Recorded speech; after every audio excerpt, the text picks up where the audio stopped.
नमस्कार प्यारे विद्यार्थियों। जैसे कि हमने पिछली क्लास में साखियों के बारे में पढ़ाया था, आज भी साखियाँ ही लेंगे। तो आगे लेते हैं बीए प्रथम वर्ष प्रथम प्रश्न पत्र के लिए। देखिए, तू करता तू भया मुझ में रही न हूँ, वारी फेरी बली गई जित देखो तित तू। इसमें कबीरदास जी ने भगवान का स्मरण करना, अहम भाव को दूर करना तथा तन्मयता का कारण बताया है। यानी कि भगवान का स्मरण करना अहम भाव को दूर करने का उपाय तथा तन्मयता का कारण है। कबीरदास जी कहते हैं कि जब मैं तू ही है इस प्रकार उस ईश्वर के संबंध में तत्व चिंतन करता हूँ, तब मुझ में अहम भाव या अपनापन नहीं रहता है और मैं ईश्वर रूप हो गया हूँ। मैं तो उस ईश्वर पर बलिहारी जाता हूँ। मैं जिधर भी देखूँ उधर ही वह ईश्वर दिखाई देता है।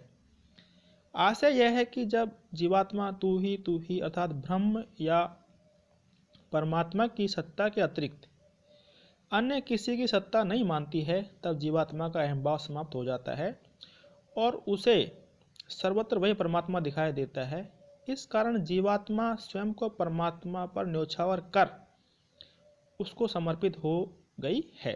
अर्थात कबीरदास जी कहते हैं कि जब जीवात्मा यानी जीव अपना अहम भाव समाप्त करके उस परमात्मा को याद करता है और जब उससे एकाकार हो जाता है, तो उसे सब जगह परमात्मा का दर्शन होता है और जीवात्मा स्वयं को परमात्मा पर न्योछावर कर उसको समर्पित हो जाती है। आगे देखिए,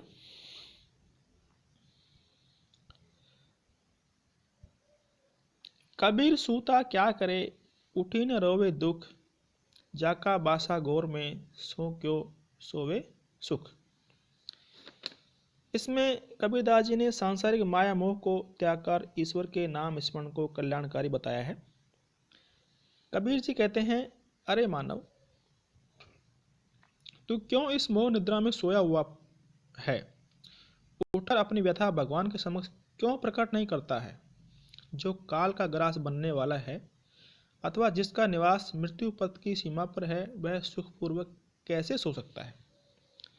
आशा यह है कि मुक्ति पथ पर बढ़ते रहने से ही जीवन यात्रा पूरी होगी।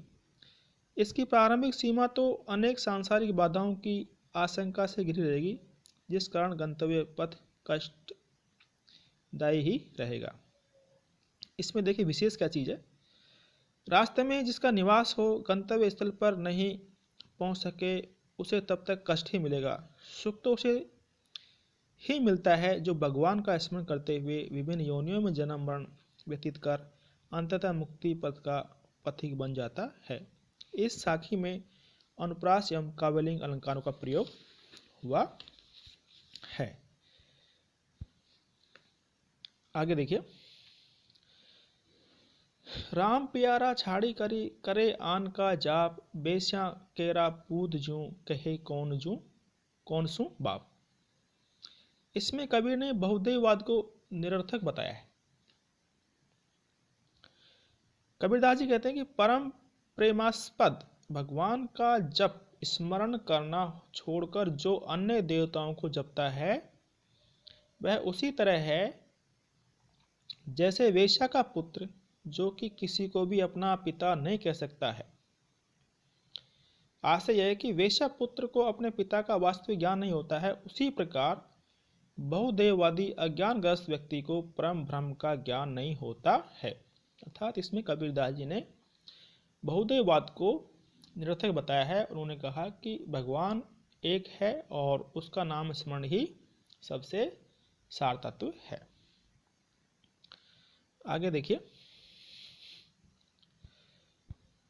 लंबा मार्ग दूरी घर बिकट पंथ बहुमार, संत कहो संतों क्यों पाइए दुर्लभ हरि दीदार। यह साखी कबीरदास जी के सुमिरन को अंग से उद्धृत है। इसमें भगवान के साक्षात्कार को अतीव कठिन कार्य बताया गया है, यानी कि भगवान से मिलना कोई आसान काम नहीं है। कबीरदास जी कहते हैं कि जीव के लिए अपने लक्ष्य से ब्रह्म तक पहुंचने का मार्ग बहुत लंबा है। भगवान का घर दूर है, वहां तक जाने का मार्ग भी दुर्गम या कष्टदायी है, और उस मार्ग में काम, क्रोध, लोभ, मोह, माया आदि अनेक बाधाएं डाकुओं की तरह है। इसलिए हे संतों, इस तरह के अत्यंत दुर्लभ हरि दर्शन को जीव सरलता से कैसे प्राप्त कर सकता है? अर्थात जीवात्मा को परमात्मा तक पहुंचने के लिए जो उसके मार्ग में जो डाकुओं का रूप लिए हुए, जैसे काम, क्रोध, लोभ, मोह, माया, ये सब परमात्मा तक मिलने में बाधा उत्पन्न करते हैं। विशेष देखिए, विकट पंथ बहुमार्ग आशय कि जीव द्वैत भावना, अज्ञान, विक्षेप, संशय आदि अनेक प्रवृत्तियों से आक्रांत रहता है। इस कारण ये अनेक व्यवधान बीच में आते हैं। इस तरह आध्यात्मिक दृष्टि से हरि दीदार अर्थात परमात्मा का साक्षात्कार एवं मोक्ष कठिनता से ही हो पाता है। इस साखी में अनुप्रास, रूपक एवं आक्षेप अलंकार प्रयुक्त हुआ